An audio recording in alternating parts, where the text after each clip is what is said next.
My parents were the quietest people in the neighborhood until a 3 a.m. call turned their world into a nightmare of planted evidence and a massive, dangerous, organized scheme. I was 3 states away in my Marine uniform, but I knew instantly that the raid on their home wasn't a mistake. It was a setup designed to bury a truth that was never meant to be found. My parents have lived in the same quiet suburban neighborhood for 30 years.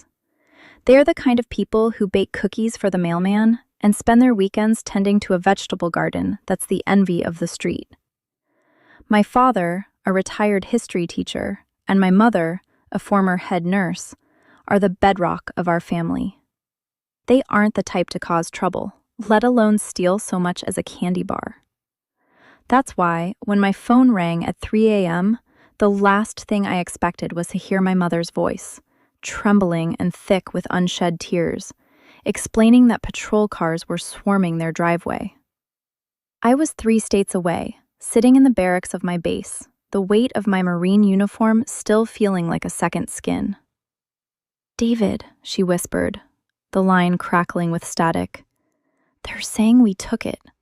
They're saying we have the jewelry from the Miller house in our basement. They're tearing the house apart." I felt my blood turn to ice. The Miller house was a massive estate 3 blocks over, recently burglarized. My parents didn't even know the Millers. They were wealthy, reclusive, and constantly surrounded by security. The idea that my parents, 2 people who barely left their house, were being accused of masterminding a professional heist was not just absurd, it was malicious. I told her to stay calm, that I was coming, and that she should not answer another question without a lawyer. But by the time I hung up, the line had gone dead. I didn't wait for leave authorization. I packed my bag and was in my truck within 20 minutes, the engine roaring to life in the dead of the night. As I drove, my mind raced. Why them? My father had been vocal at the last town council meeting about the city's plans to gentrify our neighborhood, and the local police chief hadn't taken kindly to his criticism. Was this a targeted attempt to drive them out? A way to pin a high-profile case on 2 elderly people who wouldn't be able to fight back? When I finally pulled onto my parents' street 8 hours later, the scene was worse than I'd imagined. Yellow caution tape crisscrossed the lawn, and 4 patrol vehicles were parked haphazardly on the sidewalk. My mother was sitting on the back of an ambulance, draped in a thin wool blanket, her face pale and drawn. My father was in handcuffs, leaning against the hood of a cruiser, his glasses crooked. The officers were laughing. They were actually laughing while they rummaged through my mother's flower beds as if looking for a cache of stolen goods. I didn't care about rank, protocol, or the fact that I was off duty. I parked my truck right behind their cruiser, blocking them in. I stepped out, my posture stiff, my jaw locked. The officers stopped their chatter as they saw me approaching. One of them, a man with a bloated face and a name tag that read Officer Holloway, smirked and adjusted his belt. "Military, huh?" he drawled, looking me up and down. "You're a little late to the party, son. Your folks are looking at a serious charge here. We found the evidence." "What evidence?" I demanded, my voice low and dangerous. Holloway reached into his pocket and pulled out a Ziploc bag, though it wasn't jewelry inside. It was a small bundle of forbidden substances, the kind of thing used to turn a burglary investigation into a much more severe case involving a dangerous organized scheme. "Oh, we didn't just find the Miller diamonds," he said, his eyes glittering with a sickening triumph. "We found their supply. It looks like your sweet old parents aren't just thieves, they're dealers. And with the amount we found, they're looking at an enormous sentence. Maybe they'll spend the rest of their lives in a cell." My mother let out a strangled cry from the ambulance. I looked at her, then back at Holloway. I knew these men. I knew the look of someone who had planted evidence to clear a case they couldn't solve. someone who used the law as a weapon to destroy people they didn't like. As I took a step closer, Holloway rested his hand on his holster, his eyes narrowing. "Back off," he warned, his voice dropping to a growl. "Or you'll be joining them in the back of that car for obstruction of justice. And trust me, I have enough illegal weapons in my trunk to make sure you never see the light of day again." I realized then that this wasn't just a simple mistake or a case of mistaken identity. This was a setup, calculated and cold. I looked past Holloway, toward the front door of my parents' house. A black sedan with tinted windows was idling at the edge of the property, watching. Someone was pulling the strings, someone high up in the department who wanted my parents gone. Just as I opened my mouth to confront him, a heavy silence fell over the street. The lead investigator from the internal security office stepped out of the black sedan, his expression unreadable, and started walking straight toward me. The internal security investigator moved with a deliberate, predatory grace. He didn't look at the officers. He looked at me, his eyes scanning my uniform with a cold, analytical detachment. He was the kind of man who dealt in shadows and quiet dismissals, the sort who ensured that when the system broke someone, it did so with a clean, legal trail. Holloway straightened up, his smirk vanishing. He knew exactly who this man was, and the sudden tension in the air was palpable. The officer stepped back, his hand retreating from his holster, as if he'd been burned by the sheer gravity of the man's presence. "Marine," the investigator said, his voice clipped and devoid of warmth. He stopped just inches from me, his shadow stretching across the cracked pavement. "You've driven a long way for a family that's about to lose everything. My advice? Turn around, get back in your truck, and pretend you never saw this. If you interfere with this investigation, you're not just looking at a disciplinary hearing. You're looking at an indictment that will ensure your career and your freedom vanishes along with your parents' reputations." I didn't blink. My years in the service had taught me to read a threat before it was fully spoken. This wasn't a warning. It was a negotiation. They wanted me to walk away because my presence was a variable they hadn't accounted for. A witness who wouldn't be intimidated by local badge numbers. I looked at my father, who was staring at me with a mix of terror and pride, his hands raw from the tight metal cuffs. He mouthed the words, "Don't do it, David." But it was too late. I was already in the fight. "They aren't dealers and they aren't thieves," I said, my voice steady, projecting that calm authority that usually commanded a platoon. "And you know it. That evidence you found was never in this house when I spoke to them an hour before the siren started. If you think you can railroad two people who haven't even had a parking ticket in decades, you're underestimating who they raised." The investigator tilted his head, a ghost of a smile touching his thin lips. "Confidence is a dangerous thing, Marine, especially when you're standing on evidence that says otherwise." He gestured toward the house, where two other officers were carrying out a heavy, locked briefcase that I had never seen before. It wasn't my parents. They didn't even own a briefcase. "We found this in the floorboards. It contains ledger books and the proceeds from the Miller heist. It's all here. Your parents are part of an organized network that has been operating in this county for years. We're just cleaning up the trash." I stepped forward, closing the distance between us until I was in his personal space. I caught the faint, metallic scent of something. Not just stale air, but the smell of ozone and wet ink. The briefcase wasn't dusty. It was pristine. I realized then that the discovery was a performance, a piece of theater staged for the cameras they had already positioned down the street. They weren't just arresting my parents. They were documenting it for the evening news, building a narrative that would make the jury's decision easy. "You're lying," I whispered, loud enough only for him to hear. "And I'm going to prove it. I've been trained to find gaps in logic, and your story has more holes than a target range." The investigator's eyes hardened. He turned toward the officers, signaling them to move. "Take them in, all of them. If the son resists, book him for interference and possession of an illegal weapon. I'm sure we can find something to pin on him by the time he reaches the station." As the officers swarmed forward, grabbing my father by the shoulders and shoving him toward the back of the cruiser, my mother let out a scream that shattered the silence of the neighborhood.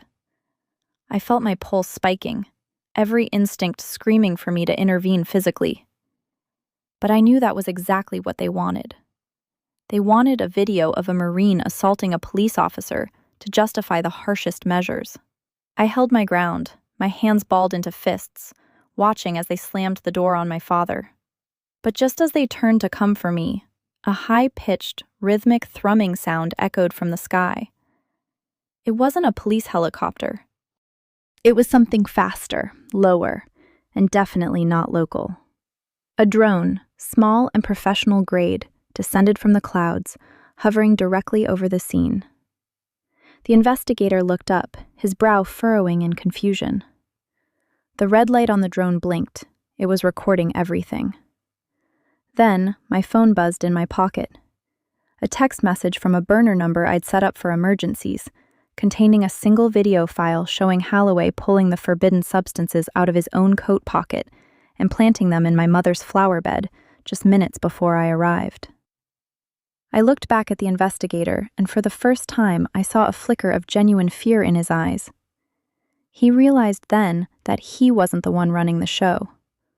Someone else was watching, and they were ready to burn the whole operation to the ground. But before I could react, a black van screeched to a halt at the end of the block, and masked men spilled out, not in uniform, but in tactical gear that didn't belong to any local precinct. They weren't there to arrest us. They were there to silence the scene. The air grew thick with the static of a looming confrontation. These weren't patrol officers anymore. They were something else entirely. The men pouring out of the black van moved with the synchronized precision of a surgical strike team. They ignored the uniformed police entirely, their focus fixed on the internal security investigator and the briefcase that had just been recovered from my parents' home. Holloway, the officer who had been so arrogant moments ago, dropped his hand from his holster, his face draining of all color. He looked like a man watching his own funeral procession. The investigator, however, didn't retreat. He stood his ground, though his hand hovered near his radio. "You don't know who you're dealing with," he hissed at me, his voice barely audible over the growing hum of the tactical team's equipment. "You think a little drone footage and a few mysterious friends are going to save you? This is a jurisdiction you don't understand. If you walk into this trap, you're not coming out."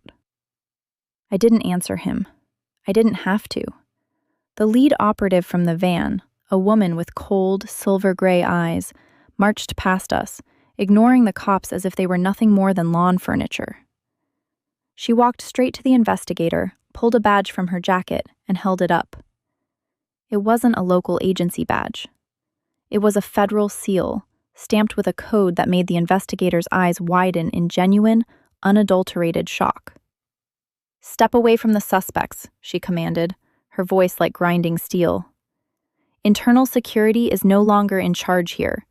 We have an active investigation into this precinct's involvement in an organized scheme. By obstructing a federal inquiry, you've just signed your own confession." The neighborhood, which had been a stage for a petty power trip, was suddenly a crime scene of much higher stakes. The uniformed officers were being disarmed, their weapons confiscated and placed into evidence bags. My father, still in handcuffs, stared at me with wide, bewildered eyes. I walked over to him, ignoring the tactical team's shouts to stay back, and fumbled for his keys to unlock the cruiser door. Before the agent could stop me, I had him out. My mother followed, shaking violently, but alive. "David," my father gasped, gripping my arm so hard his knuckles turned white. They wanted the basement. They weren't looking for jewelry. They were looking for something they said was hidden under the floorboards. I don't know what it is, but they said if I didn't tell them where it was, they'd make sure I disappeared. My stomach turned. My parents had lived in that house since before I was born. They had done renovations, but we had never found anything hidden. I looked back at the house. The tactical team had forced the front door wide open, and now they were tearing up the foyer floorboards. They weren't just investigating, they were searching for something specific, something that someone else had planted there years ago. Something that had turned my parents' home into a target for both corrupt cops and whatever entity these federal agents represented. The woman in charge returned to me, holding a small, rusted metal box she'd pulled from beneath the floor joists. It was heavy, covered in grime, and had been welded shut. She looked at me, then at the box, and finally at my parents. "You two are innocent in this, but you've been living on top of a powder keg for decades. Whatever was put here was meant to be found by the wrong people. Now that it's in our custody, you're officially state witnesses in a case that goes to the highest levels of the government." "Witnesses?" I asked, my blood running cold. "You're putting a target on their backs." "I'm giving them a chance to survive," she replied sharply, "because the people who put this here, the ones who run this organized scheme, don't leave loose ends. And they're watching this house right now, from a mile away." As she spoke, a red laser dot flickered onto her chest, then danced across the grass toward my mother's throat. I didn't think. I lunged, tackling my mother to the ground just as the silence of the street was shattered by the distinct, muffled crack of a high-powered rifle. The sound wasn't coming from the police or the federal agents. It was coming from the tree line at the edge of the park behind our house. The federal agent I had been speaking to crumpled, the metal box sliding across the pavement, while chaos erupted all around us. We were pinned down, the crossfire turning my parents' quiet driveway into a war zone. I grabbed my father and pulled them both toward the cover of my truck. But as I glanced toward the house, I saw something that stopped my heart. The front door hadn't just been kicked in. It was being incinerated from the inside. Someone had rigged the house with a thermite charge. As the walls began to buckle and the roof groaned under the heat, a figure stepped out from the smoke. A man wearing a tactical mask, holding a remote detonator. He wasn't there to steal anything. He was there to ensure that no evidence and no witnesses remained. The heat from the house was a physical wall, an inferno that turned the suburban night into a blinding, orange-tinted day. I pressed my parents into the dirt behind the engine block of my truck, the smell of burning drywall and old memories filling my lungs. The man in the tactical mask didn't rush. He moved with a chilling, measured pace, his eyes darting toward the federal agents who were now scrambling for cover behind their own vehicles. He held the detonator like a centerpiece, a silent promise of total destruction. "David, we have to go!" my mother screamed, her voice cracking as a section of the roof collapsed inward with a roar that shook the very ground beneath us. "I can't leave that box!" I shouted back. The metal container, which the agent had dropped when she was hit, was lying exposed on the sidewalk, caught in the flickering light of the flames. If it held the truth, the evidence that explained why my parents had been targeted, I couldn't let it be vaporized or reclaimed by the people trying to bury this story. I checked my surroundings. The federal team was pinned down by suppressing fire from the tree line, and the masked man was closing the distance to the box. I knew I couldn't outrun a bullet, but I could outthink a threat. I reached into my bag in the truck and pulled out the emergency flare gun I kept for long-distance signaling. It wasn't a weapon of war, but in the dark, it was a hell of a distraction. I leaned out, calculated the trajectory, and fired into the canopy of the oak tree directly behind the shooter. The phosphorus round exploded in a brilliant, blinding magnesium white, illuminating the masked man and the entire front lawn in a strobe light effect. For a second, he was disoriented, his aim wavering. That was my window. I sprinted. My boots crunched over shattered glass and twisted metal as I sprinted toward the sidewalk. The shooter swung his weapon toward me, but he was still blinking against the afterimage of the flare. I slid, grabbing the metal box just as a bullet sparked against the concrete, inches from my hand.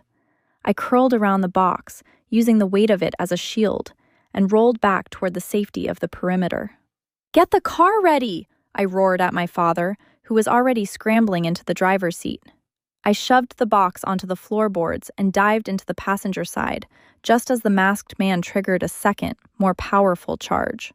The blast wave hit the truck like a giant's fist, shattering the rear window and throwing us into a spin.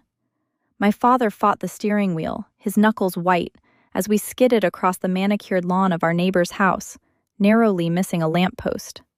We didn't stop. We roared down the street, tires screaming, the house behind us now a bonfire of secrets. "They're following us," my mother whispered, looking through the ruined back window. 2 black SUVs had detached themselves from the chaos of the scene and were gaining on us, their headlights cutting through the smoke like twin predatory eyes. I popped the lock on the metal box. I didn't have the key, but the heat from the explosion had warped the hinges, and a swift strike with the butt of my knife popped the latch. I expected ledgers, documents, maybe even photographs. Instead, inside the box, nestled in foam padding, was a single, high-capacity hard drive and a handwritten note on yellowed stationery. The note was in my grandfather's handwriting. He had died 20 years ago, a man who supposedly worked as a simple railroad clerk. The date at the top was from 1984. It read, "If you're reading this, they've finally come back for the debt. Do not trust the authorities. They are the ones who sold the secret." I plugged the hard drive into my tablet, my hands trembling. The drive began to spin, and a series of files popped up on the screen. They weren't just records of a crime. They were a roadmap of an organized scheme that had infiltrated every level of local law enforcement, from the patrol officers on the street to the very internal security office that had tried to help us. There were names, dates, and bank account numbers tied to the Miller estate, and dozens of other cold cases that were actually lucrative hits. "David, they're pulling alongside," my father shouted. The first SUV swerved into the lane, trying to ram us into the median. I looked at the screen, and my heart stopped. The last folder on the drive was labeled Asset, the Marine. I clicked it, and a file opened. It was a dossier on me. It contained photos of me at my base, copies of my service record, and a list of my exact coordinates for the last 3 months. They hadn't targeted my parents because of the house. They had targeted them because they knew I would come running. I looked up at the side mirror. The SUV wasn't trying to run us off the road anymore. They were slowing down, the passenger side window rolling down to reveal a long, silenced weapon pointed directly at our rear tire. But as the shooter prepared to fire, a third vehicle, a heavy, matte black armored truck, screeched out of a side alley, T-boning the SUV and sending it spinning into the ditch. The armored truck didn't slow down.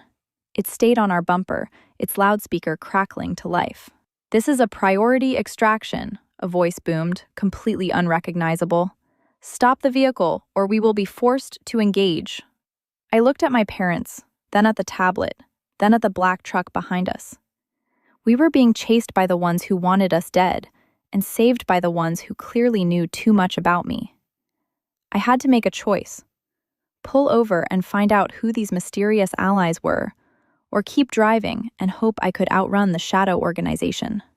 As my father reached for the brake, I saw a figure in the passenger seat of the armored truck, someone wearing a familiar insignia that sent a chill down my spine. It was the same emblem I'd seen in a top-secret briefing file 6 months ago, a file I was told never existed.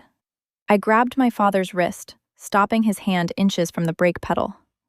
"Don't stop," I commanded, my voice barely audible over the roar of the engines. "That insignia on their truck? That's not a friend, Dad. That's the shadow division of the very organization we're running from. If we stop, we're dead." My father didn't question me. He slammed his foot onto the accelerator, and my truck surged forward, the engine whining in protest.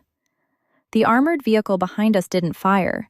Instead, it accelerated, attempting to box us in against the guardrail. I knew we couldn't win a high-speed chase, not against a modified tactical rig.